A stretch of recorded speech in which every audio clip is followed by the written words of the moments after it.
Bonjour les petits chats, j'espère que vous allez bien pour cette nouvelle vidéo touche-à-tout-chien.fr. 3 infos, 2 minutes, un sujet et aujourd'hui je vous propose d'améliorer la complicité avec votre chat.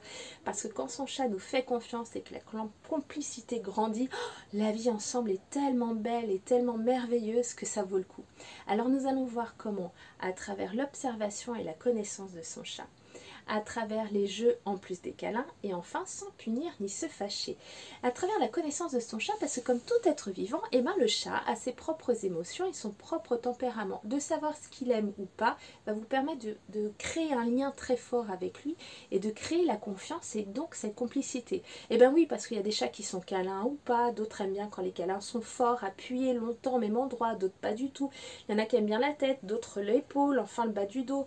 Et il y en a par exemple qui détestent être brossés. Par exemple pour ces chats-là, on ne peut pas les brosser tous les jours. Ça sera peut-être un petit peu une partie du corps de temps en temps, en positivant et en créant des moments de coopération.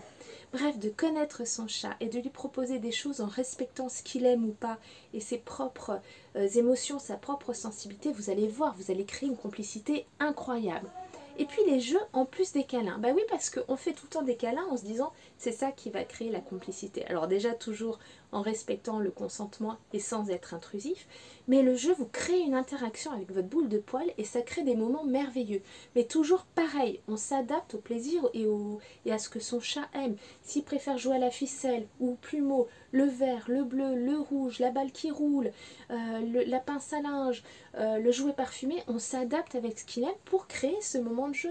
C'est pas obligé de le faire courir à travers toute la pièce. Si lui, ce qu'il va adorer, c'est vous observer bouger la ficelle. Bref, en s'adaptant, là aussi vous allez créer quelque chose de merveilleux.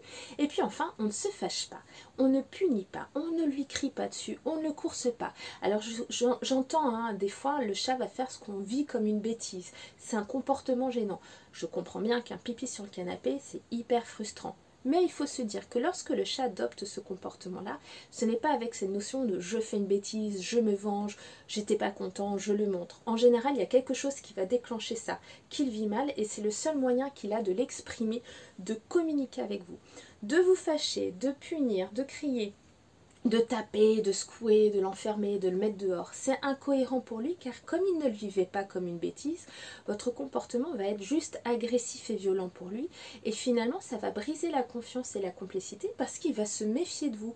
Comment savoir si à un moment vous allez être tout sourire et câlin ou si les mêmes mains vont être source de violence. Donc plutôt que de se fâcher, de punir, peut-être voir ce qui a déclenché ce comportement-là et s'adapter. C'est ça la communication aussi et c'est ça qui va créer la complicité parce que votre chat, il va vous faire confiance. Il va apprendre que vous l'écoutez, l'observez, l'aimez tel qu'il est et ça va être merveilleux à vivre.